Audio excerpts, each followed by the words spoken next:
नमस्कार, times now Bharat पर आपका बहुत बहुत स्वागत है। आपके साथ मैं हूं राकेश पांडे। एक बेटे के लिए मां बाप के पार्थिव शरीर को कंधा देने से बड़ा बोझ दूसरा नहीं हो सकता। प्रधानमंत्री नरेंद्र मोदी को आज यही बोझ उठाना पड़ा। उनकी मां हीराबाद दुनिया में नहीं रही, लेकिन जब आज पीएम मोदी ये बोझ उठा रहे थे तब उन्होंने प्रधानमंत्री के तौर पर मिली जिम्मेदारियों से भी छुट्टी नहीं ली। मां के अंतिम संस्कार के बाद पीएम मोदी अपने पहले से तय कार्यक्रमों में शामिल हुए। इन्हीं कार्यक्रमों में से एक कार्यक्रम था बंगाल के लिए पहली वंदे भारत ट्रेन को हरी झंडी दिखाने का। वो कार्यक्रम के लिए निजी तौर पर बंगाल नहीं पहुंच पाए तो वर्चुअली ही सही, लेकिन इस कार्यक्रम में शामिल हो गए।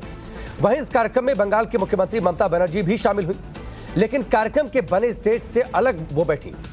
ऐसा इसलिए हुआ क्योंकि कुछ बीजेपी समर्थकों ने ममता बनर्जी के सामने जय श्री राम की नारेबाजी की थी। सवाल पब्लिक का है कि क्या ममता का कार्यक्रम में इस तरह नाराजगी दिखाना उचित था।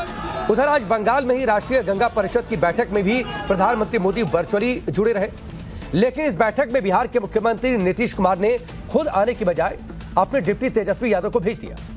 सवाल पब्लिक का है कि क्या पीएम मोदी को 2024 में राजनीतिक चुनौती के लिए ममता और नीतीश पॉलिटिकल पोस्टरिंग कर रहे हैं। और उससे भी बड़ा सवाल है कि जब पीएम मोदी के लिए राष्ट्र के सामने निजी दुख छोटा है तो क्या ममता जैसे नेता तुष्टीकरण के चक्कर में फंसे हैं।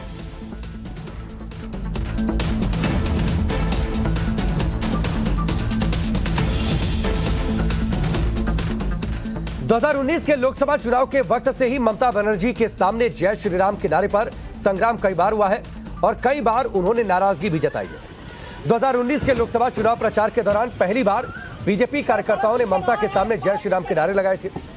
तब इसे लेकर बीजेपी और टीएमसी के बीच बड़ा मुद्दा बना था, जमकर बहस भी हुई थी। बीजेपी ने सवाल उठाया था कि ममता को जय श्री राम के नारे से दिक्कत आखिरकार क्या है।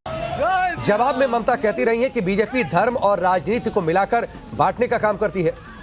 2021 में नेताजी सुभाष चंद्र बोस की जयंती कार्यक्रम था और इसमें भी ममता के सामने बीजेपी समर्थकों ने जय श्री राम के नारे लगाए थे। उस कार्यक्रम में ममता ने पीएम मोदी के सामने ही अपनी नाराजगी साफ तौर पर जाहिर की थी। अब हम स्वागत करना, एक गवर्नमेंट का प्रोग्राम है, कोई पॉलिटिकल पार्टी का प्रोग्राम नहीं है, और पॉलिटिकल पार्टी का और गरम पब्लिक का प्रोग्राम है। मैं तो आभारी हूँ प्रधानमंत्री जी का, कल्चरल मिनिस्ट्री का, कि आप लोगों ने कोलकाता में प्रोग्राम बनाया, लेकिन किसी को आमंत्रण करके, निमंत्रित करके उसको बेइज्जत करना ये आपको शोभा नहीं देता है। मैं फिर आप लोगों को कहेंगे, on protest of that I am not telling anything. जय हिंद, जय बांग्ला। आज वंदे भारत लॉन्च के मौके पर ममता के सामने बीजेपी समर्थकों ने जय श्री राम के नारे लगाए तो ममता बनर्जी एक बार फिर नाराज हुए। रेल मंत्री अश्विनी वैष्णव के अलावा अन्य केंद्रीय मंत्रियों के साथ मंच पर अपनी जगह पर उन्होंने बैठने से इनकार कर दिया। खुद अश्विनी वैष्णव ममता को मनाने की कोशिश करते दिखाई दिए, लेकिन ममता को स्टेज तक नहीं ला पाए। हालांकि मां की मौत का सदमा झेलने वाले प्रधानमंत्री मोदी जब कार्यक्रम में जुड़े तब तक ममता ने अपने गुस्से पर काबू पा लिया था। ममता ने पीएम मोदी के साथ मां की मौत पर उनका दुख साझा करने की भी कोशिश की। For West Bengal people, I thank you so much. You have taken trouble to come over here today, and thank you so much for giving me this opportunity. Thanks a lot. Please take some rest, and I do not know how to give my condolences message to your family members and the others, because mother is no substitute to any other. Your mother means our mother also. I remember my mother also. Mamata Banerjee के पास लंबा राजनीतिक अनुभव है। प्रधानमंत्री मोदी के साथ बैठक में शामिल होने के लिए नहीं आए। चलिए आगे बढ़ते हैं, उन सवालों पर नजर डालते हैं जिनके इर्द गिर्द आज की चर्चा आगे बढ़ेगी और यह सवाल काफी अहम है। सवाल पहला और बड़ा ये, क्या सीएम ममता बनर्जी और सीएम नीतीश कुमार के आगे पीएम मोदी ने राष्ट्र प्रथम की बड़ी लकीर खींची है और क्या आने वाले तौर पर राजनीतिक तौर पर वो इसका मुकाबला कर पाएंगे। जय श्री राम के नारे पर ममता बनर्जी की फिर नाराजगी या फिर उनकी नाराजगी दिखाना बंगाल में 2024 का मुद्दा क्या तय करने वाला है। और सवाल यह भी कि मां गंगा ने बुलाया, नीतीश ने मोदी से आंखें चुराई, क्या आज नीतीश के एक्शन से यही संदेश किया। तो इन्हीं सवालों पर हमारी चर्चा आगे बढ़ेगी। आपका परिचय आज के मेहमानों से करवाते हैं। हमारे साथ सौरव सिकदर साहब हैं, भारतीय जनता पार्टी के प्रवक्ता। करण वर्मा जी हैं, पॉलिटिकल एनालिस्ट के तौर पर। स्वामी चेतनानंद सरस्वती जी हैं, धर्मगुरु। डॉक्टर मानव जायसवाल हैं, टीएमसी के प्रवक्ता। राजीव रंजन जी हैं, जेडीयू के नेता। आतिकुर रहमान साहब हमारे साथ हैं इस्लामिक स्कॉलर के तौर पर। आप सबका बहुत बहुत स्वागत है। लेकिन डॉक्टर मानो जायसवाल, जाहिर सी बात है मैं आपसे शुरू करूंगा ये बताते हुए कि ओपनिंग रिमार्क्स के लिए हम सबको सिर्फ 30 सेकंड का समय देते हैं, तो इस समय सीमा का सभी लोग ध्यान रखेंगे। सवाल यह है मानो जायसवाल, बार बार जय श्री राम के नारे से इतनी दिक्कत क्यों सर? पहले तो सभी को मेरा नमस्कार है और आपके माध्यम से पूरे देश को भी नमन है। देखिए, ये जो नारा है ना, जय श्री राम जो नारा है, हम जय श्री राम जाप करते हैं और हम उस पर बहुत मन से करते हैं, खुले मन से करते हैं, और हम खंडन करते हैं और निंदा भी करते हैं कि भाई राम के नाम का जो इस्तेमाल बीजेपी कर रही है, जो नारा ये बना के रखे हैं, जो पॉलिटिकल नारा होता है, हम तो क्या देश के 75-80% लोग इसका खंडन कर रहे हैं। ये पॉलिटिकल नारा नहीं हो सकता। अब राम के नाम पे ये नारेबाजी, राजनीतिक नारेबाजी नहीं कर सकते। हम उसके लिए उसका खंडन कर रहे हैं। और साथ ही साथ जहां तक बात है, ये बीजेपी वाले जो लोग हैं, ये बीजेपी के जो कार्यकर्ता है, मुझे पता नहीं कौन सी बुद्धिमत्ता ये लोग लेके आते हैं। आज इतना बड़ा दुखद दिन था मोदी जी की माता जी का, जो हमारे भी माताएं रखती हैं, आज जो हुआ, उनका निधन हुआ। हमारी संवेदनाएं है हमारे प्रधानमंत्री जी के साथ, और व्यक्तिगत संवेदना है हमारे जो नेता है नरेंद्र मोदी जी के साथ। वो भारतीय हैं, लेकिन आज ये क्या करते हैं, वो इतना टाइम निकाल के वो ऑनलाइन आके एक पॉलिटिकल नहीं, एक गवर्नमेंट के इनॉग्रेशन में वो आते हैं और ये पॉलिटिकल नारेबाजी होती है। ठीक है मानो जी आपने, ठीक है सर, 30 सेकंड समाप्त हो गया। मानो जी ठीक है सर, राजनीति मानो जी आपके पास लौट कर आएंगे सर। मैंने कहा था सर शुरुआती रिमार्क से लिए 30 सेकंड का ध्यान रखेंगे सर। डिबेट ओपन करूंगा, आप अपनी बात पूरी करिए। सर मुझे वॉइस कम आ रही है। ठीक है सर, आवाज तेज करवा देते हैं। आप कई बार इस कार्यक्रम में आ चुके हैं। 30 सेकंड का ही समय मिलता है सर ओपनिंग रिमार्क्स के लिए, सबको पता होना चाहिए, आपको भी पता होगा सर। मैं आगे आपसे सवाल पूछूंगा कि आज के कार्यक्रम की बात नहीं है सर। पिछले 2-3 सालों का मैं चिट्ठा पत्र आपके सामने रख दूंगा, तो हर बार ममता बनर्जी चिढ़ती हैं, इसलिए सवाल उठा। आज की आपकी बात खैरबाजी में। ठीक है सर, मैं आता हूं। सौरव, रुक जाइए। ठीक है, सौरव सिकदर साहब, टीएमसी का आरोप है सर आप लोग राजनीतिक नारे के तौर पर इस्तेमाल करते हैं चिढ़ाने के लिए ममता बनर्जी को, इसलिए वो चिढ़ती हैं। नहीं, चिढ़ नहीं है, हमको चिढ़ नहीं है। ठीक है सर, पहले तो नहीं, मानो भाई प्लीज समझा करिए, सबको बोलने दीजिए। ठीक है सौरभ भाई, आपके 30 सेकंड। ठीक है सर, ठीक है, हम खंडन करते हैं। पहले तो सबको मेरा राम राम। और देखिए, ये जय सिया राम, जय सिया राम मानवदा। ये रामचरितमानस में बोला गया है, भाव कुभाव अनक अलसहु, नाम लेते ही मंगल दस दिशाओ। तो राम नाम लेते रहिए ना। राम नाम में खराबी क्या है? जहां पे यह प्रोग्राम हो रहा था, वहां से थोड़ी सी दूर में रामराज तला है, जो बंगाल में 500 साल से भगवान राम वहां पे पूजित हो रहा है। तो आज के ये राम, हम हिंदू है, हम भारतवासी है। भारतवासी जो है हर चीज को राम के नाम से शुरू करते हैं, कोई शुभ काम राम के नाम से शुरू करते हैं। तो एक इतना अच्छा आज मौका था, आज प्रधानमंत्री ने, देखिए जिस आदमी ने आपने माँ का चिता जला के आके अपना राजधर्म निभाया, और ये प्रोग्राम में वो बंगाल वासी को वंचित नहीं किया।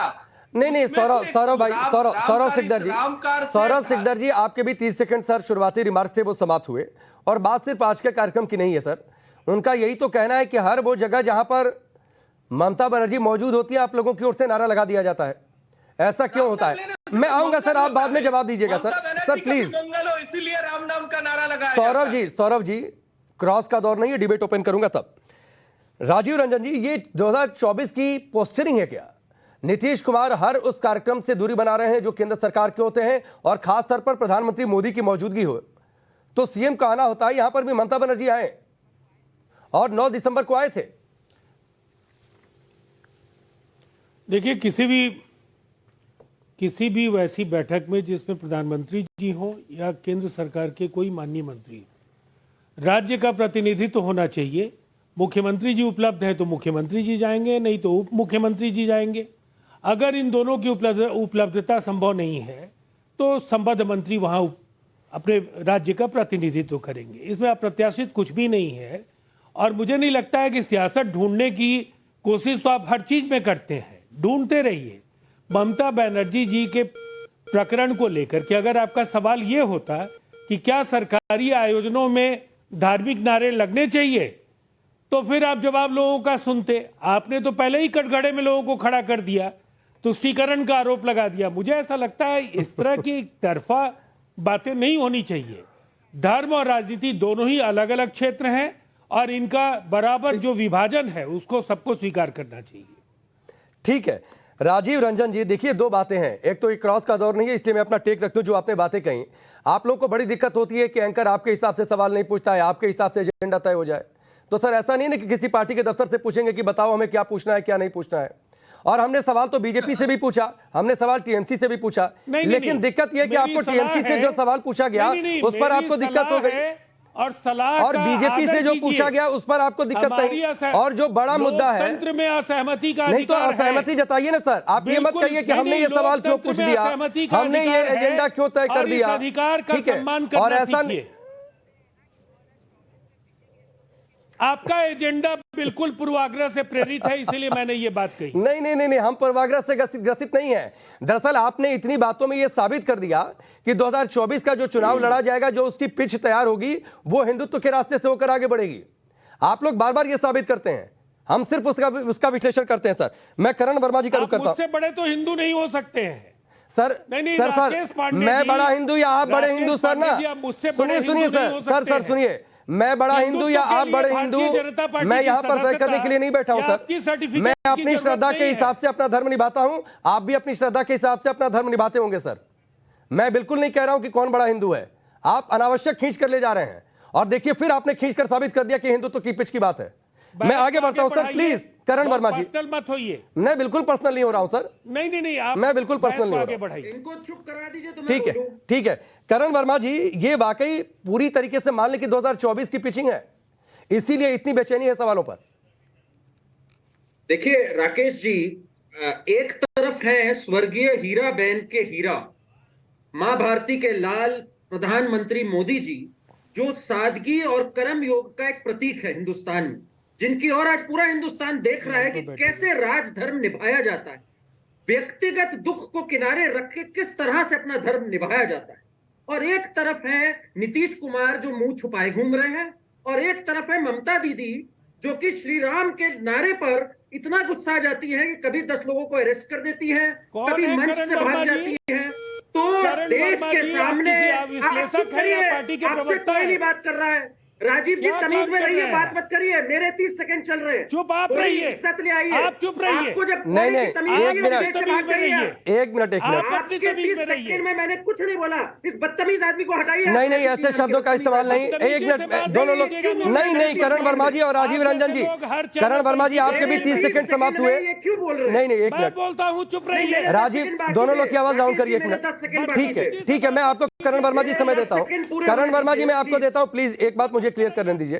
राजीव रंजन जी सर, इस डिबेट का फॉर्मेट है, इस कार्यक्रम का फॉर्मेट है कि ओपनिंग रिमार्क्स के लिए हम सबको 30 सेकंड अनइंटरप्टेड देते हैं सर, उसमें क्रॉस मत किया करिए। सुन लीजिए सर, आपको कोई बात बुरी लगे मैं आपके पास आऊंगा। बोलिए, शिष्टाचार से बात करेंगे ये। नहीं सर, जो गलत शब्द होगा उसके लिए, राजीव रंजन जी जो किसी के लिए गलत शब्द होगा उसके लिए मैं ऑब्जेक्ट करूंगा सर, मैं उसके लिए बैठा हूं सर। ठीक है मैं शब्द का प्रयोग अरे उसको बोलिए, जिसके लिए भी गलत होगा। करण वर्मा जी आपके 10 सेकंड। देश के सामने राकेश जी 2 विकल्प सामने हैं। एक तरफ वो जो मर्यादा को अपनाते हैं और एक तरफ जो मर्यादा पुरुषोत्तम के नाम से घबरा जाते हैं। इसलिए देश साफ साफ उनको चुनेगा जो भगवान राम की मर्यादा का यहाँ पर सम्मान करता है। इसलिए मेरे ख्याल से 2024 में प्रधानमंत्री मोदी जी वापस आएंगे और इस मर्यादित देश में उन्हीं का स्थान। ठीक है, आपके 10 सेकंड समाप्त हो गए, ये आपकी विचारधारा ठीक है। अतिकुर रहमान साहब, लेकिन बार बार सर चुनाव की आहट आती है। 2024 की चर्चा तो अभी बहुत ज्यादा जोरदार तरीके से शुरू नहीं हुई, पिचिंग पहले से शुरू हो गई और केंद्र में फिर वही हिंदुत्व, केंद्र में फिर एक बार फिर से जय श्री राम के नारे, उस पर आपत्ति, एक खास वोट बैंक को सेटिस्फाई करने की कोशिश। सवाल यह कि वाकई इससे मुस्लिम वोट बैंक खुश होता है क्या? मैं सीधे तौर पर पूछूं, क्योंकि करीब 70% वोट पश्चिम बंगाल में ममता बनर्जी को मिले मुस्लिम वोट बैंक के।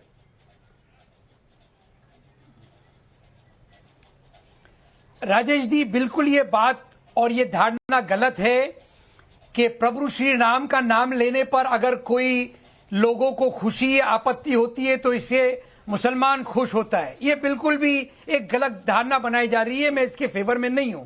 अलबत्ता एक चीज को हमको ध्यान रखना है कि चाहे वो नारा हो जय श्री राम का, चाहे अल्लाह अकबर का, चाहे नारे तकबीर अल्लाह अकबर, या किसी भी ऐसे तरीके के रिलीजियस जब सैल्यूटेशन हम देते हैं तो उसकी एक गरिमा होती है, उसका एक एक एक इतना अच्छा प्रभाव पड़ना चाहिए सामने वाले पर। अब आप देखिए, जो लोग शरारती तौर पर पॉलिटिकल प्रोग्राम में जय श्री राम का नारा लगा रहे हैं, उनका आव भाव क्या है? उनका आव भाव क्या किसी को परेशान करना है? क्या किसी को बिला वजह एक शरारत के तौर पर उसको सैल्यूटेशन देना है? उसमें आपत्ति हो सकती है। ठीक है, आपने अपनी बात रखी। 30 सेकंड समाप्त हुए सर। ठीक है सर, 30 सेकंड आपके समाप्त हुए। और मैं यहां पर यह कहना चाहता हूं कि अगर वो नाराजगी नहीं ही दिखाती तो हो सकता है एक दो बार के बाद यह सिलसिला ही रुक जाता सर। यह भी तो हो सकता था, एक पॉजिटिव एस्पेक्ट यह भी हो सकता था। स्वामी चेतनानंद जी, बार बार यह आरोप लगता है कि जय श्री राम के नारे को बीजेपी राजनीतिक तौर पर इस्तेमाल कर रही है, इसको राजनीतिक नारा बना चुकी है। आपको लगता है ऐसा? नहीं राकेश जी, देखिए, आज सर्वप्रथम तो मैं हीराबा के निधन पर संवेदनाएं व्यक्त करना चाहती हूँ, क्योंकि मुझे लगता है कि आज देश के लिए एक क्षति है। संबल थी वो अपने पुत्र का, तो ये संवेदनाएं व्यक्त करना अनिवार्य हो जाता है। दूसरी बात यह है कि एक व्यक्ति जो देश का प्रधानमंत्री है, वो अपने माँ की चिता को अग्नि देकर एक कार्यक्रम को संबोधित कर रहा था, और उस समय जिस तरीके की नाराजगी, उससे पहले वो बहुत बार ममता जी ये कर चुकी हैं, लेकिन आज का दिन उचित नहीं था, आज ये नहीं होना चाहिए था। और श्री राम, हमारे जय सिया राम और श्री राम में कोई बहुत बड़ा अंतर नहीं है। ये हमारी संवेदनाओं से, हमारी भावनाओं से जुड़ा हुआ शब्द है, और ये कोई नारा नहीं है, ये एक संबोधन है। हम आम भाषा में भी इसका प्रयोग करते हैं, लेकिन कुछ लोगों को इस नाम को लेने में आपत्ति है, क्योंकि उनको लगता है कि अगर राम का नाम इस सनातन की भूमि पे प्रबल हुआ तो निश्चित रूप से शत्रुओं का विनाश होगा, शत्रुओं का पतन होगा। ठीक है स्वामी चेतनानंद जी, आपने अपनी बातें रखी, और मैं यहां से डिबेट को ओपन करता हूं। एक दूसरे को सुनकर बड़े सम्मान के साथ क्रॉस करेंगे, अगर कहीं पर जरूरत महसूस होती है तो, नहीं तो कोशिश करेंगे कि एक बोल ले, उसके बाद ही अपनी बात रखें। मैं आपके पास आऊंगा ये कहते हुए स्वामी चेतनानंद जी कि बार बार ये आरोप जो लगते हैं, वो अगर नारे नहीं लगाए जाते, प्रधानमंत्री मोदी की मां नहीं रही, उसके साथ संवेदना तो ममता बनर्जी ने भी जताई, और जो बातें कही उसकी सभी ने सराहना की है, और यहां पर मानव भाई ने भी की। मानव भाई, आपसे सवाल यह है, आपने थोड़ी देर पहले मेरी बात का खंडन किया सर। सुभाष चंद्र बोस की जयंती का कार्यक्रम था और उसमें ममता बनर्जी के शब्द थे सर, मैं वो शब्द रिपीट करता हूं, नारे के बाद मेरा इंसल्ट किया गया। ठीक है सर, आपने कहा कि कोई इंसल्ट नहीं होता है ना सर, ममता बनर्जी ने कहा था कि इंसल्ट किया गया, जय श्री राम के नारे लगे, इससे इंसल्ट हुआ। सर, पहले तो मैं आपको बता देना चाहता हूं इंसल्ट किसका होता है। कौन है ममता बनर्जी? मुख्यमंत्री है बंगाल के, यह है उनका परिचय। उनके लिए वो 12 करोड़ जनता है, उनके लिए वो कुर्सी मुख्य नहीं है, वो जनता प्रमुख है। आज होता क्या है कि हम तो निंदा क्यों करते हैं कि भाई राम के नाम पे, भगवान के नाम पे पॉलिटिकल नारा क्यों होना चाहिए? कैसे हो सकता है? ये पॉलिटिकल लोग सब स्वच्छ है क्या? अब देखिए, कोई एक आदमी इनका जो निकलता है उसको जेल हो जाती है। नहीं, एक एक करके प्लीज, एक एक करके हम बोलना चाहते हैं कि हम पूरे देश को बोलना चाहते हैं, अवगत कराना चाहते हैं। और सबसे पहले ये भारत माता है ना सर, तो माताओं का पहले सम्मान कीजिए। नहीं, तो जय श्री राम के नारे से माताओं का अपमान कैसे हो सकता है? जय श्री बोलते हैं कि आप जय सिया राम बोलिए। नहीं, जय सिया मानव भाई, एक चीज मैं आपको बता दूं, जब आप भगवान के नाम को पॉलिटिकली यूज करते हैं अपने स्लोगन उठा लिया है राहुल गांधी जी की रैली से, मानव जी सुनिए, जय सिया राम जो ये नया शगुफा छोड़ रहे हैं, आप जय श्री राम का अर्थ जानते नहीं ना, आप श्री का अर्थ किससे जानते? आज वंदे भारत ट्रेन का उद्घाटन था, प्रधानमंत्री जी अपने कीमती समय में, बहुत समय में, पूरे संविधा रहते हुए ऑनलाइन वो आए और ओपन हुआ। लेकिन जब ये नारा लगा, ये भाजपा के जो लोग हैं, जो भाजपा ही बोलते हैं, अपने आपको भारतीय बोलते हैं, ये नारा लगना चाहिए। मानव भाई, अभी भी आप नहीं समझा पाए, अभी भी आप ये नहीं समझा पाए कि जय श्री राम के नारे से इंसल्ट क्यों? नहीं, जय श्री राम के नारे से इंसल्ट क्यों और कैसे, वो आप समझा दीजिए, फिर मैं बीजेपी से जवाब लेता हूं। जय श्री राम के नारे से इंसल्ट, और क्यों और कैसे? नहीं, नारे जय श्री राम जो नारा है वो पॉलिटिकली यूज होता है, ये पूरे देश के लिए इंसल्ट है। अरे तो अपमान कैसे सर? नहीं है इंसल्ट, बिल्कुल इंसल्ट नहीं है सर, नहीं, बिल्कुल इंसल्ट नहीं है। आपको सर ये अपमान लगता होगा? नहीं, आपको अपमान लगता होगा सर। 70% लोग जो बीजेपी सिर्फ दानवों को डर नहीं, लगता है। नहीं, मैंने जिन इस्लाम से भगवान श्री राम के नाम से सिर्फ दानव डर सकते हैं। तो मैसेज भी आ रहा है हमको। स्वामी जी ठीक है, सौरभ जी इसका जवाब दीजिए। भगवान का नाम तो यूज कर रहे हैं, वो गलत है। अरे ना मानो भाई, सबसे पहले मानो जी अभी आप एक मिनट सौरभ जी स्पष्ट करना चाहता हूं कि जय श्री राम कोई पॉलिटिकल नारा नहीं है। पुरुषोत्तम राम को जो मानते हैं वो पुरुषोत्तम राम का नाम लेते हैं, और राम के नाम लेने से सुबुद्धि होता है, मंगल होता है, नेगेटिव एनर्जी दूर चले जाते हैं। तो जो राम को मानते हैं तो राम का नाम लीजिए, आप भी खुशी से लीजिए, देखिएगा आपका मन को सुकून मिलेगा। इसको आप बीजेपी का स्लोगन कैसे बना दिया? पूरा भारत पुरुषोत्तम राम जी को भगवान मानते हैं। चलिए ठीक है, मैं आगे बढ़ता हूँ। सर इतना एक साथ मत बोलिए सर इस कार्यक्रम में नहीं इतनी चीख चिल्लाहट होती है। मैं आप दोनों लोगों से कहता हूं, मानो जी आप तो पिछले कुछ दिनों से लगातार इस कार्यक्रम में आ रहे हैं सर, इस कार्यक्रम में आपको पता है इतनी चीख चिल्लाहट बढ़ चुका है। मेरा वॉल्यूम बड़ा है लेकिन हेडफोन का वॉल्यूम कम। फुल वॉल्यूम है सर, यहाँ से फुल वॉल्यूम है। मैं ये बात कहते हुए ठीक है, मैं ये बात कहते हुए आगे बढ़ता हूं, क्योंकि एक दर्शक का सवाल है वो भी लेना है कि अभी आप थोड़ी देर पहले सर खंडन कर रहे थे, कोई अपमान नहीं, लेकिन इंसल्ट की बात को आप फिर पूरे देश का इंसल्ट बताने लगे, आपने वोटर्स का इंसल्ट बताने लगे। ऐसा नहीं होता है सर, ठीक है, ऐसा नहीं होता है। और जो मैंने 70% का जिक्र किया था, लेट मी क्लियर, जो 70% की बातचीत मैंने कही थी, जो पश्चिम बंगाल का मुस्लिम वोट बैंक है, उस कुल वोट बैंक का 70% आप लोगों को मिला था, तो क्या उसको सेटिस्फाई कर रहे हैं? मेरे कहने का मतलब ये था। ठीक है, मैं आगे बढ़ता हूँ। नहीं राकेश जी, बहुत ज्ञानी है आप, बहुत ज्ञानी है। नहीं सर, मैं कोई ज्ञानी नहीं हूं सर, मुझसे ज्ञानी आप लोग हैं। ठीक है, एक पब्लिक का सवाल ले लूं सर, पब्लिक सबसे बड़ी है। ठीक है, एक पब्लिक का पहले हम बता देते हैं। हाँ बोलिए। पूरे देश का आकलन हमने किया है, और ये एनडीए बन के जो बीजेपी आती है ना, तब उनको 35% वोट मिलता है। अब वो एनडीए रहा नहीं, 52 पत्ते खत्म हो गए। अभी अरे तो ठीक है सर, ये तो फिर नहीं, ये तो तय 2014 में भी हुआ, 2019 में भी तय हुआ, 2024 में भी तय हो जाएगा सर। ये तो समय तय कर देगा जिसको मैंडेट मिलेगा। नहीं ऐसे नहीं, आपके कहने से नहीं होगा ना सर। 2024 की लड़ाई 2024 में तय होगी सर, आपके कहने से थोड़ी। मीटिंग याद है ना, पूरा देश को ले आके खड़ा कर दिया था, नतीजा क्या हुआ था? ये बंगाल से हम 18 सीट लेके गए थे, पूरा देश में 300 के ऊपर सीट लेके आए थे, और इस बार भी देखते रहिएगा, इसका रिपीटेशन होगा और ज्यादा सीट। ठीक है, चलिए मैं आगे बढ़ता हूं सर, पब्लिक का सवाल लेना है। अरे मानव जी भाजपा डरिए तो आप खुश होइए ना सर, आपके लिए राजनीतिक लड़ाई आसान होगी। ठीक है, संजय मिश्रा का भदोही से सवाल है, टेक्स्ट क्वेश्चन है सर, पब्लिक का सवाल लेने दीजिए, मुझे नहीं लगता है कि उसमें किसी को आपत्ति होनी चाहिए। संजय मिश्रा का भदोही से सवाल है, बड़ा नेता बनने के लिए बड़ा दिल और लोकतांत्रिक होना जरूरी है, ऐसे में ममता बनर्जी और नीतीश कुमार क्या संदेश देना चाहते हैं? चूंकि मानव जी आप बोल रहे थे, राजीव जी आप इस सवाल का जवाब दीजिए सर।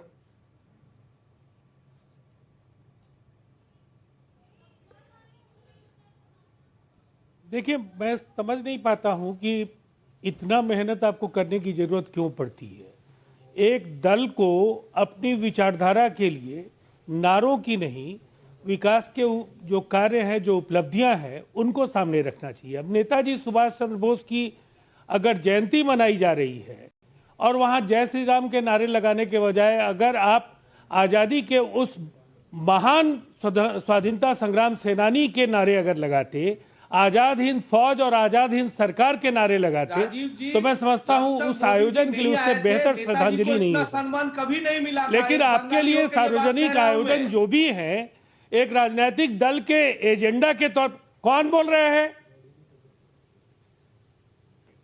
तो फिर यही सिलसिला रहेगा, ये फ्री फॉर ऑल रहेगा सबके लिए। फिर नहीं, सौरभ सिकदर जी बोल रहे हैं और राजीव रंजन जी। पहली बात तो ये है, राजीव रंजन जी एक बात मैं कर दूं, आप अपनी बात पूरी करिएगा सर। डिबेट जब ओपन हो जाता है तो किसी की बात अगर बुरी लगे या ऑब्जेक्शनेबल लगे या लगे कि कुछ क्रॉस कर सकते हैं, तो एक दो लाइन बीच में बोला जा सकता है, लेकिन लगातार चीख चिल्लाहट अलाउड नहीं है सर इस शो में। सौरभ सिकदर जी बोले, अरे मानो भाई रुक जाइए प्लीज सर, आपसे नहीं सवाल था, ये सवाल राजीव रंजन से था, राजीव रंजन जी से था, और सौरभ सिकदर जी आ रहे थे। अब ऐसा तो नहीं है ना कि राजीव रंजन जी अपनी बात नहीं कह सकते हैं सर, और उसके लिए उनको मानव जायसवाल की जरूरत पड़ेगी, ऐसा तो नहीं है ना सर? तो हाँ, तो जवाब मैं राजीव रंजन जी के ही पास हूँ सर। देखिए, आप प्लीज उनकी पैरवी मत करिए, और मैं दूसरी बात कह रहा हूं, उनकी पैरवी मत करिए सर प्लीज। राजीव रंजन जी आपका समय। अरे sir please please sir please. दूसरी बात मैं कह रहा हूं, प्रधानमंत्री जी जिन बैठकों की अध्यक्षता कर रहे हो या कोई केंद्रीय मंत्रिपरिषद के माननीय सदस्य अध्यक्षता कर रहे हो, राज्य का प्रतिनिधित्व होना चाहिए। मुख्यमंत्री अगर उपलब्ध नहीं है तो फिर इसमें इतना बावेला क्यों कि नजरें मिलाने से ये नजरें मिलाने से डर रहे हैं नीतीश कुमार? नीतीश कुमार जी देश की राजनीति में चंद उन राजनेताओं में हैं जिनका राजनीतिक अनुभव प्रधानमंत्री नरेंद्र मोदी और उस कैबिनेट के अनेक सदस्यों से ज्यादा है।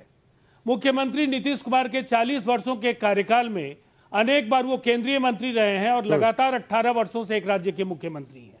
इसलिए मुझे नहीं लगता है कि सार्वजनिक जीवन में किसी को बड़ा दिखाना, किसी को छोटा दिखाना, ये किसी की क्या व्यवस्था हो सकती है, मैं उस पर कोई प्रतिक्रिया नहीं करूंगा। लेकिन मैं इतना जरूर कहूंगा कि धार्मिक नारे धार्मिक आयोजनों में लगें, सरकारी आयोजनों में धार्मिक नारों का कोई मतलब नहीं है। और ठीक है, जब भी प्रधानमंत्री जी या केंद्रीय मंत्री की अध्यक्षता में कोई बैठक हो, राज्यों का प्रतिनिधित्व हो और इसको सियासत की दृष्टि से देखा जाना गलत हो। ठीक है सर, वैसे ये सवाल पब्लिक का था जिसका आप जवाब दे रहे थे और उन्होंने पूछा था कि लोकतांत्रिक मूल्यों को और बढ़ाया जाए। सौरभ भाई आप जवाब दीजिए, आप कुछ बोल रहे थे।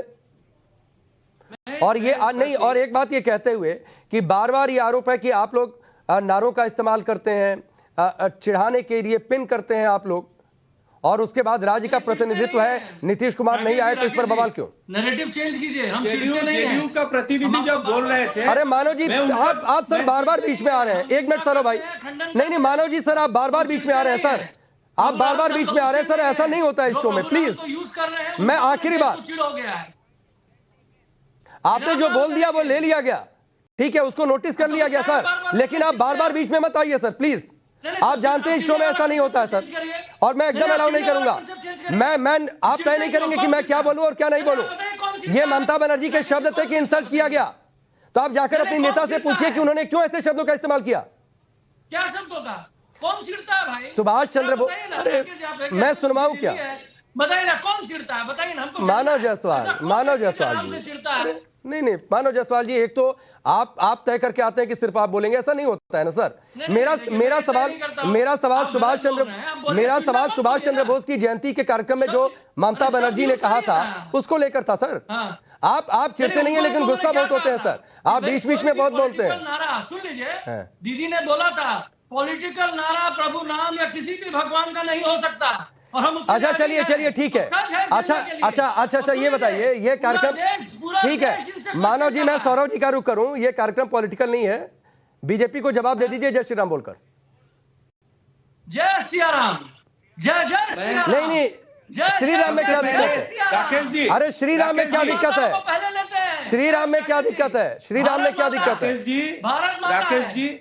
राकेश जी सबसे पहले तो मैं जो जेडीयू का प्रवक्ता है उनको मैं याद दिलाना चाहता हूँ। ठीक है, आप सौरभ जी को सुनिए, हो गया मानव भाई हो गया। नहीं, एक चीज मैं क्लियर कर दूं, एक मिनट सौरभ जी और मानव जी दोनों लोग सुनिए। अरे सुनिए सर प्लीज, मैं एक चीज क्लियर कर दूं, जो बार बार आप कह रहे हैं ना कि मानव जी की बीजेपी के लोग जय सिया राम नहीं बोलते हैं, तो आप सर यूट्यूब पर चले जाइएगा, कई सारे कार्यक्रमों में प्रधानमंत्री मोदी खुद आपको बोलते दिखाई दे जाएंगे। हाँ, तो जब भी तो ठीक है, आपको तो खुश होना चाहिए ना कि आपकी पॉलिटिकल लाइन पर आ गए, तो इस पर तो आप खुश हो जाइए। अरे तो इस पर आप खुश हो जाइए ना फिर तो। अरे ये तो अपने कार्यकर्ताओं को नहीं समझा पा रहे हैं ना। ठीक है सौरभ जी, झूठ है। ठीक है सर, मानव जी बस दादा मेरा सुन लो। मानव जी प्लीज, सौरभ जी का जवाब, फिर उसके बाद पब्लिक का सवाल। सबसे पहले तो जेडीयू का जो प्रवक्ता यहाँ पे नेताजी को लेके बोल रहे थे, शायद उनको नेताजी के बारे में थोड़ा जानकारी कम है, क्योंकि मोदी जी आने के बाद नेताजी को राष्ट्रवीर का सम्मान दे गया और हर बंगालवासी, हर बंगाली इसके लिए मोदी जी का शुक्रगुजार करते हैं। दूसरी बात है अब मैं आता हूँ जहाँ बोलते हैं धर्मीय स्लोगन। जब आप पैदा नहीं हुए होंगे तो मैंने पटना में सुभाष पार्क बनाया था। आपको जब पैदा नहीं हुए होंगे ना, उस समय आपको मैंने राम सुभाष नाम से पार्क इतना बनाया। मानव जायसवाल एक तो आप बता शांत हो दीजिए। जाइए, मानव जायसवाल मैं एकदम तो आप वही शांत हो आपको जाइए। कह रहा हूं। ये राजीव नेताजी रंजन जी को को कोट जितना कर मैं रहे थे जानता हूं, उतना और आप उन्हें नहीं कुछ जानते। गलत लगा तो वो बोल सकते हैं, आप नहीं बोल सकते हैं सर, आप नहीं बोल सकते। मानव जायसवाल प्लीज, मानव जायसवाल जी की आवाज डाउन करिए। मानव मैं जायसवाल जी वही मैं कह बहुत रहा देर हूं, से सर इन्होंने आपको बोल रहा मुझसे था। वो एक मिनट राजीव रंजन जी मैं क्लियर कर दूं, एक मिनट मैं क्लियर कर दूं। वो राजीव रंजन जी को कोट कर रहे थे, जेडीयू को कोट कर रहे थे सर। जेडीयू के लिए राजीव रंजन जी बैठे हैं, उनको कुछ गलत लगता तो वो बोलते। आप जेडीयू के नहीं है सर, ना ही उनके प्रवक्ता हैं। मैं बार बार आपको बोल रहा हूं सर, मुझे मत मजबूर किया करिए कि मुझे किसी की आवाज डाउन करवानी पड़े। सौरभ जी आप बोलिए, सिर्फ सौरभ जी और राजीव रंजन जी की आवाज ऑन एयर है। नहीं, मैं यही बता रहा था। और जहां तक नीतीश जी का सवाल है, जहां प्रधानमंत्री कोई बैठक बुला रहा है, उसने बोला वो आने बस का मैं केवल- जरूरत नहीं मैं राकेश जी, समझे। आपके लेकिन सहमति ये से आप केवल सुन एक लीजिए, बात आप ये सुन लीजिए, बताना फिर जवाब भी दे दीजिएगा। आप सुन लीजिए, फिर जवाब भी दे दीजिएगा। नीतीश जी जैसे सीनियर पॉलिटिशियन को ये शोभा नहीं देता है। कि और नेताजी सुभाष दूसरी चंद्र बात है, बोस जो की जहां पे नजरें मिलाने का बात होता है, राजनीति तो में ये जन्म तो नहीं है, हुआ होगा, ये तब तो मैंने है। पटना में बनाया। भाजपा के साथ नीतीश जी जैसे धोखाबाजी किया है, तो नजरें मिलाने में शर्म तो आएगा। ये तो आम बात है, इसीलिए शायद नहीं आ रहा है, ये और बात है। तो देश से धोखा नहीं हुआ ना, कितनों के साथ धोखा आपने किया, आपको पता है। नहीं, जो TDP के साथ नीतीश धोखा जी को किया, तो इसीलिए शर्म आ रहा है JDS ना, के साथ नजरें मिलाने धोखा के लिए किया, मोदी जी से। BJD के जहां साथ जहां धोखा मोदी जी किया, आ रहा है, जो आपके जिस साथ आया, बैठक में आ रहा है, के साथ धोखा गृह मंत्री किया, जी अमित शाह जी का शिवसेना बैठक के में भी साथ नहीं धोखा आया, किया, इसमें नहीं आया। ये किसको कोई पता भाजपा का कौन कार्यक्रम तो है नहीं था आपका? राजीव जी, कौन ये सगा देश है का आपका? कार्यक्रम था, किस दल एक के सुरक्षा साथ का आपका कार्यक्रम बचा? था, गंगा जी का कार्यक्रम था। ठीक है, ठीक है, चलिए मैं आगे बढ़ता हूं। में शामिल ठीक है, ठीक है, ये आपसी बातचीत हो गई सर, आपसी बातचीत हो गई सर। और सौरभ जी तीनों आपके ठीक है, ठीक है, राजीव रंजन जी आपने बात रखी। सौरभ जी देखिए, ये आरोप तो में जाते हैं तो हम नहीं, लोगों को आप जांच उनका जरूर सवाल करते नहीं हैं। समझ पाए। मानव जी मैं क्लियर कर दूं एक बार फिर से। उनके सवाल पूछने का मकसद ये था कि मंच से इस्तेमाल करने की बातचीत, वो नहीं कह रहे कि हम बता रहे हैं तो आप आपको। ठीक है। हम देखिए राकेश जी, आप ज्यादा बुद्धिजीवी हैं, आपको ज्यादा सवाल समझ में आ जाता है, हमको कम आता होगा। अब सर दर्शकों ने हमें जिम्मेदारी दी है ना सर, तो मुझे समझाना पड़ेगा सर, क्या करें, हमारा काम ही यही है। बता रहे हैं, अब आपका काम है तो हम बता रहे हैं, तो आप बहुत प्रखर है अपने काम में, हम तो जानते हैं, हमको बता रहे हैं, तो थैंक यू बोल रहे हैं आप। चलिए, थैंक यू नहीं ठीक है बोल रहे सर, प्लीज जल्दी हैं। जाओ। हम थैंक यू अपने उस मित्र को भी बोल रहे जी। हैं जिन्होंने ये सोचा, इन्होंने माना कि माँ दुर्गा का जाप हम करते हैं। आपको पता होना चाहिए, अटल जी हमारे दीदी के घर आते थे, उनके यहाँ काली पूजा होती है, हर चीज होती है। लेकिन हुआ क्या है, इन दिनों जिस तरीके से भगवान का नाम, धर्म के नाम पे ये राजनीतिकरण हो रहा है, हम लोगों ने दुनिया को दिखाया है कि भाई हम धर्म की राजनीति नहीं करना चाहते, हम तो कर्म की करना चाहते हैं। हम कन्याश्री लाना चाहते हैं, रूपोश्री लाना चाहते हैं, सोबुत साथी लाना चाहते हैं, स्वास्थ्य साथी लाना चाहते हैं। ठीक है। आज जो शिलान्यास हुआ है, सुनिए, ठीक है सर, मैंने बोला था छोटा जवाब रखिएगा सर, इतना लंबा नहीं प्लीज। वो 2000 में दीदी ने राकेश जी मैं कुछ बोल सकता हूँ? मैं आ रहा हूँ अतिकुर रहमान जी, इसके बाद तुरंत आपके पास आ रहा हूँ। राकेश जी, आपको बोल पता सकता चल हूं? जाएगा। बिल्कुल आ रहा हूं सर आपके पास। अंडरग्राउंड जल के नीचे जो मेट्रो चल रहा है, वो भी दीदी ने करवाया था, उन्हीं का वो ड्रीम प्रोजेक्ट है। ठीक है, वो चलिए। भी हो रहा है। नहीं, चलिए मैं आगे बढ़ता हूँ, आपकी बात समझ गया। रिपोर्ट कार्ड लेके जाते हैं। ठीक है, चलिए मानव जी आतिकुर रहमान कुछ कहना चाह रहे हैं, सुनिए उनको। ठीक है सर, आप अकेले नहीं है पैनल पर, आप सबसे ज्यादा बोलने की कोशिश कर रहे हैं, प्लीज शांत हो जाइए। जब कहा जाए कि शांत हो जाइए तो शांत हो जाइए। आप माँ दुर्गा का जाप करें तो ठीक, वो राम का जाप करें तो गलत है। सुनाई नहीं, राकेश जी सुनाई नहीं दे रहा है। नहीं तो सर आप ठीक कर लीजिए, बीच चेंज करके बैठिएगा सर आगे से। क्या करें? यहाँ से वॉल्यूम एकदम फुल है, आप बार बार ये कहकर इसका फायदा लेने की कोशिश मत करिए सर, मतलब की बात आपको सुनाई दे जाती है। ठीक है, आतिकुर रहमान का समय है, सुनिए उन्हें। अच्छा राकेश जी, एकदम सबकी आवाज डाउन, नहीं एकदम मैं अलाउ नहीं करूंगा। आतिकुर रहमान जी का समय प्लीज। मानव जी बिल्कुल मैं अलाउ नहीं करूंगा। ठीक है आतिकुर रहमान जी। जी धन्यवाद। देखिए, मैं वैसे तो प्रधानमंत्री जी का एक आलोचक ही माना जाता हूं, क्रिटिक हूं, मैं हमेशा से क्रिटिसाइज करना चाहता हूं उनको मजबूत बनाने के लिए। लेकिन प्रधानमंत्री की एक बात को हर प्लेटफॉर्म से मैं कहना चाहता हूं, जब प्रधानमंत्री ने यह कहा था कि पान खाकर धरती पे थूकने वालों को भारत माता की जय कहने का कोई अधिकार नहीं है। राकेश जी, उसी तरह से जब कोई जय श्री राम या नारे तकबीर अल्लाह अकबर कहता है तो सवाल ये उठता है, आखिर उनका उद्देश्य क्या है? क्या सभा को आप संबोधित कर रहे हैं? किस तरह से आप लोगों को आमंत्रण करना चाहते हैं कि जय श्री राम का आखिर आपके बोलने का मकसद क्या है? जिस तरह से पान खाकर थूकने वालों को भारत माता की जय कहने का अधिकार नहीं है, उसी तरह से पॉलिटिकल सभा में जय श्री राम कहने का अधिकार नहीं सर, उन हुलिगन्स को नहीं होना चाहिए। ठीक है, ये मैं आ रहा हूं करण जी, आपके पास ही आ रहा हूं इसके जवाब के लिए। अलग अलग कॉन्टेक्स्ट की बातें सर, ये तुलना फिट थोड़ी नहीं बैठ रही है जो आपने तुलना कर दी दोनों बातों का। ठीक है करण जी, आप कुछ कहना चाह रहे हैं? नहीं, मैं यही कहना चाह रहा था, अतीकुर रहमान साहब की बहुत इज्जत करता हूं मैं, पर ये तुलना नहीं हो सकती सर। वो बात बिल्कुल सही कही कि जो पान खा के थूकते हैं वो भारत माँ की जय नहीं कह सकते, पर जय श्री राम, राम तो हमारी चेतना का प्रतीक है, चाहे हिंदू हो या मुस्लिम हो। मुस्लिम भी उन्हें इमाम हिंद मानते हैं, इसलिए वो तो हमारे कल्चर का एक भाग है। उसमें पॉलिटिक्स कैसे कोई देख सकता है सर? वो हमारी चेतना का एक प्रतीक है, उसमें पॉलिटिक्स कहाँ दिख रही है? चाहिए कि उद्देश्य क्या है। उद्देश्य आपको कैसे पता सर? वो तो सिर्फ इससे ग्रीट कर रहे हैं लोगों को। क्या नारा ना, अगर हिंदुस्तान में भगवान श्री राम का नारा नहीं लगाया जाएगा तो कहां लगाया जाएगा? अच्छा ठीक है, मैं आगे बढ़ता हूं सर। आप भी कर सकते हैं, मैं भी कर सकता हूं। ठीक है, एक छोटी सी बात और राकेश जी, एक छोटी, ठीक है, जल्दी पूरा करिए सर, एक और पब्लिक का सवाल है। टीएमसी के प्रवक्ता कह रहे थे जय सिया राम कहा जाता है, जय श्री राम नहीं। अब उनको मैं बता दूं, जय श्री राम में भी श्री से मतलब माता लक्ष्मी का है, श्री शब्द का विष्णु पुराण में भी मेंशन है, इसलिए दोनों का मतलब सेम है महाराज। चाहे जय सिया राम बोले चाहे जय श्री राम बोले, ठीक है, दोनों को हमारा ठीक है। चलिए, आपकी बातें नोटिस हुई, मैं आगे बढ़ता हूं। एक और पब्लिक का क्वेश्चन है, राकेश कौशिक करनाल से हैं, उनका एक टेक्स्ट क्वेश्चन है। जय श्री राम से दिक्कत है तो जय सिया राम बोल देते, नाराज होने की क्या जरूरत थी? स्वामी जी, आप इस बात का जवाब दीजिए, क्या आपको लगता है इस सवाल के बाद कि बेवजह का मुद्दा बनाया जा रहा है इसे? नहीं, देखिए आज समय नहीं था और राकेश जी, मैं बहुत शांति से सबको सुन रही थी, मेरा निवेदन है कि सब शांत रहें।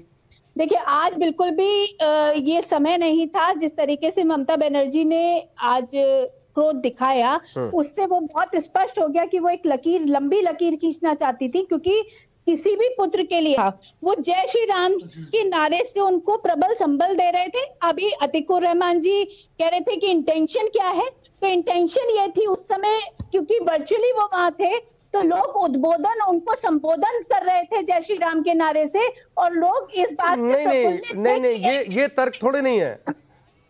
नहीं देखिए, नहीं, ये तर्क थोड़े नहीं है। फिर तो कोलकाता में प्रधानमंत्री मोदी वहां पर मौजूद थे और ममता बनर्जी को बार बार ये लगता है कि व्यक्तिगत तौर पर ये नारे उनके लिए होते हैं, तो ये बात नहीं। अरे मानव जी प्लीज सर, आप बार बार नहीं, बच्चों जैसा बिहेव मत करिए सर प्लीज। मैं स्वामी जी से बात कर रहा हूँ, एकदम बच्चों जैसा बिहेव मत करिए सर प्लीज। दुर्गा पूजा की मानव जी बात करते हैं कि वो दुर्गा पूजा करते हैं, वहीं पश्चिम बंगाल में किस तरीके से हिंदुओं की और बीजेपी कार्यकर्ताओं की चुनाव के बाद चुन चुन कर टारगेट कर नशा हत्या कर दी गई, उसकी क्या जवाबदेही है? कोई जवाब आप लोग नहीं दे सकते हैं या पब्लिक प्लेटफॉर्म पर। ये स्पष्ट है कि आप लोग जय श्री राम से चिढ़ते हैं। आप लोग जो शगुफा राहुल गांधी ने छोड़ा है जय सिया राम का, जय श्री राम और जय सिया राम में कोई अंतर नहीं है। अगर आप वेदों को जानते हैं, अगर आप ठीक है, चलिए स्वामी जी आपने अपनी बात कही और मैं ये कहते हुए मानव जी आपके पास आ रहा हूं सर, बच्चों जैसा मत बिहेव करिए सर। टीएमसी कोई छोटी पार्टी नहीं है, जिम्मेदारी तरीके से कोई मेहमान को आप देख रहे हैं कि लगातार पेन ऐसे स्क्रीन में लेकर बैठ जाए कि मुझे मौका दिया जाए, मुझे मौका दिया जाए। सभी अपनी बारी का इंतजार कर रहे हैं सर, आप भी इंतजार करिए। आप एक बार इशारा कर दीजिए, मैं देख लेता हूं सर, जैसे संभव होगा मैं आपके पास आऊंगा। आप रिकॉर्डिंग देख लीजिएगा सर, सबसे ज्यादा आपने बोला है। ठीक है, नहीं सर, नहीं सर, हमारी स्क्रीन पर क्या कैसे जाएगा वो हम तय करेंगे सर। ये नहीं अच्छा लगता कि बार बार आप लगातार पेन उठाकर स्क्रीन पर इशारा करते रहिए सर। आपने एक बार इशारा किया, मैंने देख लिया सर। स्वामी जी की बात समाप्त होती, मैं आता आपके पास। ठीक है, आगे बढ़िए सर, सवाल सुनिए। बोलना चाहते हैं तो सवाल सुनिए। स्वामी जी आप शांत होइए। नहीं, स्वामी जी आपकी बात पूरी हुई। स्वामी जी ठीक परिचय दिया है, ठीक है, एक मिनट मानव जी मैं आता हूँ, स्वामी जी को शांत करें। स्वामी जी आपकी बात पूरी हुई, प्लीज शांत हो जाइए। ठीक है, अरे सर एक मिनट सर, हम लोगों ने आमंत्रित किया है तो आपको समय भी देते हैं सर। 6 मेहमान यहाँ पर हैं। अरे मानव जी प्लीज मत तय करिए सर, प्लीज मत तय करिए किसको कितना समय दिया जाएगा, प्लीज मत तय करिए। 6 गेस्ट हैं, 6 मेहमान हैं और सबको बराबर समय देना होता है। मैं तराजू में बैठकर नहीं तोल सकता हूं। अब बोल रहे हैं तो सवाल सुनिए सर, वरना मैं दूसरे मेहमान के पास चला जाऊंगा। बिल्कुल ऐसा नहीं होता है। सवाल सुनिए सर, सवाल सुनिए सर, प्लीज मुझे मत सिखाइए, मुझे मत सिखाइए। और ये बहुत पुरानी टैक्टिस है कि एंकर से व्यक्तिगत तौर पर उलझ जाओ और ऑन एयर समय खा जाओ। ठीक है, सुनिए सवाल सुनिए सर। मानव जी, अगर आप शांत होकर सवाल नहीं सुनेंगे मैं दूसरे मेहमान का रुख कर जाऊंगा, मैं बता रहा हूं। इनकी आवाज डाउन करिए आप। स्वामी जी, आपकी भी आवाज ऑन एयर नहीं जा रही है, ठीक है, आपकी भी आवाज ऑन एयर नहीं। अब मानव जी, मैंने आपकी आवाज इसलिए डाउन करवाई क्योंकि आप सवाल नहीं सुन रहे थे। सवाल सुनिए सर, मुझे व्यक्तिगत नहीं उलझना है। मंच पर शुभेंदु अधिकारी भी थे, कहीं नाराजगी की वजह तो नहीं? मोर को पूछो 8 नंबर में से। बहुत ही निम्न सोच है, जिसकी भी ये सोच है हमको फर्क नहीं पड़ता। हमारा जो व्यक्तिगत किसी के साथ कुछ है नहीं। और दूसरी बात है, जहां पे भी प्रभु राम के नाम को इस तरीके से इस्तेमाल किया जाएगा हम उसका विरोध करेंगे। और विरोध करने का क्या है, हमने तो दरकिनार कर दिया, हमने इनको दरकिनार कर दिया, हमने अवॉइड कर दिया कि भैया देखिए ये जो लोग हैं इनको सिखाया नहीं जा सकता। नहीं, अरे स्वामी जी आपसे नहीं सवाल था, प्लीज मानव जी से सवाल था, वही जवाब दे प्लीज। नहीं, एक मिनट रुक जाइए ना, वो मैं तय करूंगा प्लीज। मानव जी 20 सेकंड में बाइंड अप करिए सर प्लीज। हम तो जानते थे कि ऐसा कुछ होने वाला है, तो दीदी ने क्या बोला, चुप भी डाल दिया, साइड करो, ये लोग जैसे लोग हैं इनको दरकिनार कर दो, क्योंकि ये लोग मेन स्ट्रीम में है नहीं, ये भ्रमित और एकदम निम्न प्रति के लोग हैं। ठीक है, मैं आगे, ठीक है सर, मैं आगे बढ़ता हूँ, समय की कमी है, आगे बढ़ता हूँ, समय की कमी है। और मानव जी, ये सवाल इसलिए आया था क्योंकि नंदीग्राम में शुभेंदु अधिकारी ने हराया था, इसलिए ये सवाल उठा था कि कहीं वो मंच पर थे, तो इसलिए तो उनका मन खराब नहीं हुआ ममता बनर्जी का। चलिए खैर, बहुत बहुत शुक्रिया आप सभी का हमसे जुड़ने के लिए, वक्त इतना ही है, बहुत बहुत शुक्रिया हमसे जुड़ने के लिए। आगे देखिए।